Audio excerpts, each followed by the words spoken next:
राष्ट्रपति पद के उम्मीदवार द्रौपदी मुर्मू का जो है रिजल्ट सामने आ चुका है, जहां एक तरफ बीजेपी खेमे में एक उत्साह दिखाई दे रहा है, तो वहीं दूसरी तरफ कांग्रेस की अगर हम बात करें तो कांग्रेस के नेताओं के चेहरे पे शिकन दिख रही है। कारण है क्रॉस वोटिंग। हमारे साथ बात करने के लिए मौजूद हैं प्रदेश के उच्च शिक्षा मंत्री मोहन यादव साहब। हम सीधे बात करते हैं। सर, सबसे पहले तो आप सभी को बधाई, आप लोग की मेहनत रंग लाई।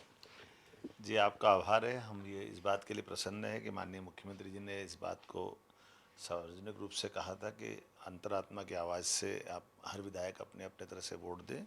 और मुझे प्रसन्नता है कि मध्य प्रदेश में भाजपा के सारे लोगों ने तो वोट दिया ही दिया, अन्य दलों के लोगों ने भी अंतरात्मा की आवाज़ से माननीय प्रधानमंत्री ने जो अनुसूचित जनजाति वर्ग की बहन को मौका दिया, श्रीमती द्रौपदी मुर्मू को, तो कई सारे कांग्रेस के विधायकों ने भी हमारा साथ दिया। हम आभारी भी हैं।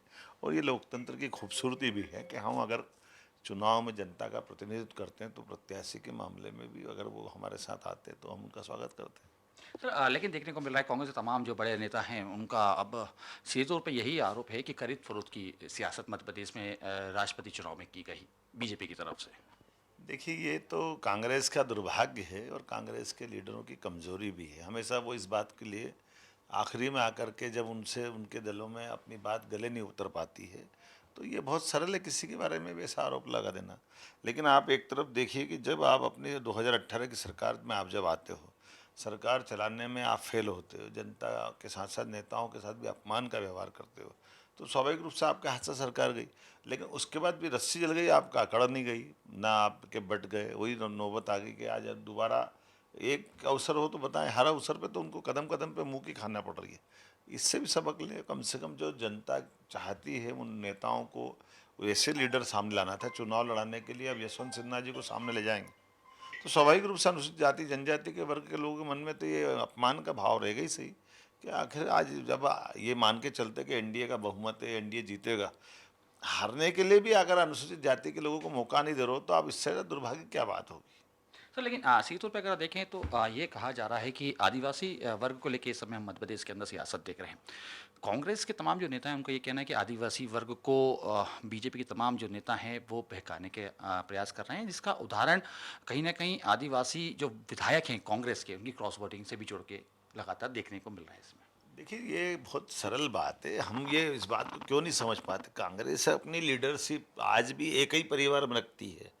आज़ादी के बाद से लेकर आज तक नेहरू परिवार के बाहर कांग्रेस भले ही पूरे देश के 32 राज्यों से 2 राज्य पे सिमट गई और 2 में भी हालत इतनी ख़राब है कि अब कल चुनाव हो तो कल हार जाए। ऐसे में आज जब राष्ट्रपति प्रत्याशी की बात थी तो अनुसूचित जनजाति के वर्ग को कांग्रेस भी अपना भले ही उनके पास के नेता को प्रत्याशी बनाती थी तो मुकाबला बराबरी से करते हैं। लेकिन कांग्रेस को सियासत करने में भी अपने सभी वर्गों का ध्यान नहीं रहता। खास करके वो अनुसूचित जाति जनजाति गरीब वर्ग के साथ जो छल करती है उसकी कीमत चुका रही कांग्रेस।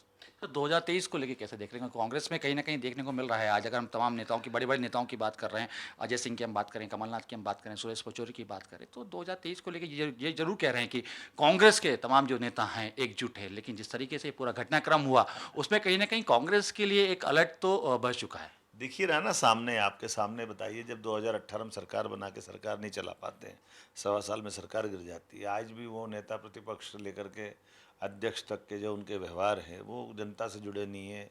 जनता के लिए सड़क पे या कोई आंदोलन करने को तैयार नहीं है, जनता का मूवमेंट को समझने को तैयार नहीं, जनता के मूड को समझने को तैयार नहीं। तो यही कीमत उनकी चुकाना पड़ेगी बार बार।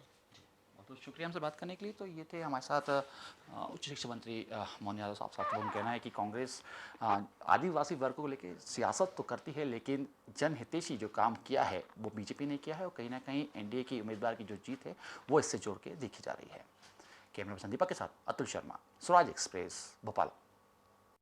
मध्य प्रदेश की हर छोटी बड़ी खबर से अपडेट रहने के लिए सब्सक्राइब कीजिए MP स्वराज।